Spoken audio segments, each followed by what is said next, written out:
Hello, welcome back to my channel. Now, I know it's been a while since I've put a video up. I think this is actually the first video I've put up since we've been in 2021. So, Happy New Year, which is a bit of a weird one because it's quite late now. But anyway, today I thought I would do a full review on my Audi A4 B7, seeing as it's been on channel for nearly 2 years now, and I haven't actually done a full review, so apologies for that. So what is it? Well, it's a Audi A4. Produced between 2005 and 2008. This is the B7 model. As you can see, it's not a standard car, so I'll go around a few of the modifications shortly. It is a S-Line Special Edition, front wheel drive, not Quattro. So the Special Edition has got a few sort of subtle changes to the standard A4, such as the DTM alloy wheels, 18-inch, which I absolutely love. They're probably one of my favourite parts of the whole car. It's got black exhaust tips, different headline inside, dual tone leather interior, which we'll touch upon shortly, as well as a few other cosmetic changes. And it's also got the biggest change, I suppose, as well, is it's got the more powerful 220 horsepower engine rather than 200 horsepower engine it has in the standard. It's a similar variant to the Audi A3, the Seat Leon, Cupra and the Golf GTI's engine, but it's a KO3, not a KO4 turbo. So yes, so without further ado, let's just get on with it, walk around, show a few bits, and then we'll go and jump in for it. So yes, like I said, it's got the 18-inch DTM alloy wheels, which are awesome. They're sort of, they need a bit of TLC at the moment, but I'm thinking of potentially spraying them silver. Let me know what you think in the comments down below. What you also get as well, I forgot to mention, with the special edition, you get the drilled disc brakes. So yeah, which is a nice touch, makes it a bit more look a bit special, basically. Other than that, it's pretty standard. I have got a front lip spoiler and a rear lip spoiler, which I've put on myself, which are eBay specials. If you are interested, drop me a DM on Instagram. My handle is @JoshKempOnCars. But yeah, from the side, it's pretty standard. Also, because it's the S-Line Special Edition, S-Line being that it's got the S-Line suspension, so it sits roughly around 30 millimeter lower than the standard A4s. So again, still doesn't sit low enough if you ask me. I think the front, is way too high. The rear is not too bad, but I am potentially going to be getting some springs for it, so watch this space. Okay, so now at the rear end of the car, I spoke about the lip spoiler, the diffuser, which I put in, which are both eBay. Diffuser split a lot of opinions. A lot of people didn't like it. I personally like it, so that's all that really matters, isn't it? The black tailpipes I spoke about earlier, which are part of the special edition. Another thing though is the size of the boot. It's massive, and it surprises so many people. Considering it's a 4-door saloon, it's massive. Just to show you a point. I could easily fit in here. Probably even fit another small child, maybe. So, any gangsters out there that are thinking of kidnapping anyone, these cars are great. They're pretty quick, fairly stealthy. I think it's just a businessman. Perfect, really, if you ask me. Okay, so now in the car, 6-speed manual gearbox, really good gearbox, similar gearbox that you find in the Mark V Golf GTI. So as you can expect, really engaging, magnificent gearbox in that particular car for that era. Aluminium sort of, side panels, I suppose. The interior is very German, very clinical, very of that era. But I like it. I think, again, it's one of those things which is timeless, doesn't really age much. There's no sort of multi, nav screen, whatever you want to call it, that bullshit that I don't really care about. So therefore, it tends to hold its shades quite well. Spoke about earlier the dual tone leather seats with the S-Line embossed on the back. I like them personally. They're not really bolstered. They're okay. They're sort of decentish seats. They're not sports seats or anything, but they do the job. So yeah, dual tone again, which is to do with the special edition, as well as a black headlining. Black lead headlining is only apparently on the special edition, is one of the things I found out. A bit random, but yeah. Yeah, it's alright. It's a nice interior. Seating position is way too high as well. But other than that, I like most of the stuff. I mean, this particular bit I do like, and it's very German. Again, I'm going to go to say very clinical again, but this bit here. Oh yeah, I like that. I like that. Nice.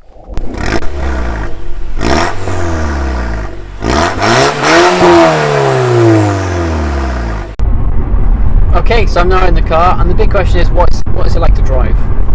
Well, power is produced from a 2-litre turbocharged petrol engine, 220 horsepower. However, this one has been remapped, a few other different modifications. So it has a stage 1 Revo remap, which takes horsepower from 220 to 260 horsepower, and roughly around 350-360 newton meters of torque. Also got a cold air intake, custom cold air intake basically. So I've retained the OEM box, but I've put a panel air filter and I've cut a hole at the bottom of it. Basically, I got the idea from a forum, and I've also got a Infinity exhaust resonator delete.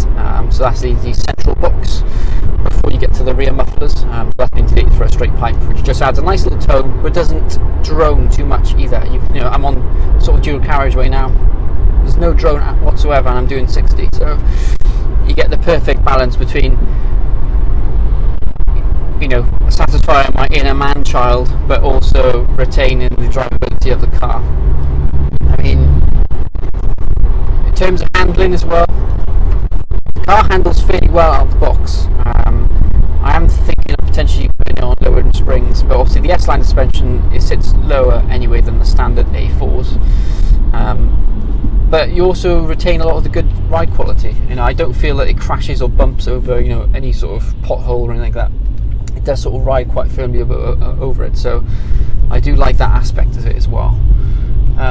In terms of steering feel, obviously this is a, you know, quite an old car now. The car is what, 15 years old. It pulls extremely well, as you can see. Extremely. Anywhere between 2,500, 6,500 revs is that sweet spot. Anywhere between that rev range, and it just goes like an absolute train. Anyway, what was I saying?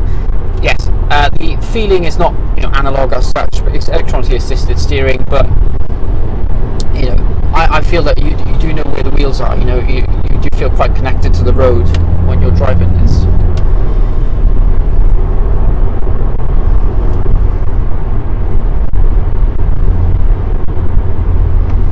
Tyres are what I would call premium ditch finders. What I mean by premium ditch finders, the ditch finders being the cheapest thing you can get on the market. This is all like mid-range, roughly around 70 to 80 quid a tyre.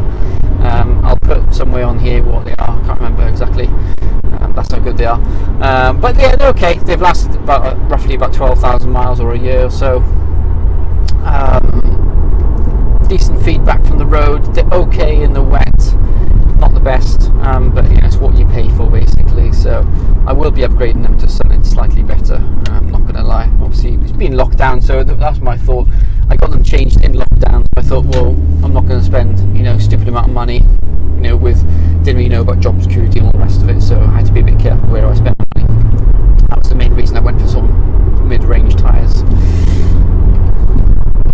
Brakes are adequate for the amount of power this car has. So like I said, it's not a standard car, but I've had all the brake discs and pads changed about a year ago, I think now. So you know, they feel really, really good. You know, they stop when you need to and all that sort of stuff, which is good.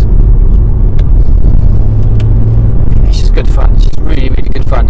What makes it even more fun is obviously that 6-speed manual gearbox, which makes it extremely engaging. You know, in on any sort of road. Obviously, you can also stick in 6th gear. Car sort of, you know, cruises around sort of, you know, 2,500 revs, which is nice. It's fairly quiet, and like I said, you don't get much drone, which is great. So you get the best of both worlds. I did touch upon as well, the seating position is too high. You can see sort of over the bonnet and things, but it wasn't sold as a sports car, so I suppose you sort of understand that. But it does everything I need it to do out of the box, and that's what I like about it. It's got the best of both worlds. It's got the comfort, it's got the performance when I need it to as well, and it's also got the capacity in terms of boot, and you know, it's a pretty good car in terms of, you know, space and luggage, and so it's practical as well. So if you are thinking of getting a, I don't know what you'd call it, like a mid-range sports / performance car, if you want, you know, I picked this up for just over £3,000. I think it's a bargain for that price. You know, the build quality is very, very good. It just feels solid. You feel safe. So, all in all, I do genuinely very like this car. Doesn't make any sense. I do genuinely really enjoy this car, and I have enjoyed the ownership as well. So yeah, that's my sort of summary of the car. If you want to know anything else, please leave a comment down below, or, you know, alternatively, if you want to know something else, you can DM me on my Instagram. But yeah, if you enjoyed this video, please don't forget to hit that subscribe button and hit the like button as well at the same time. That would help me a lot. And I will see you soon for plenty more content to come on this car, as well as lots of other cars. I'm hoping, as COVID is sort of on its way out now to a certain degree, or, you know, coming down the numbers, that I will actually be able to start working again with some other garages and companies around this area. So yeah, thank you very much. See you soon. Bye.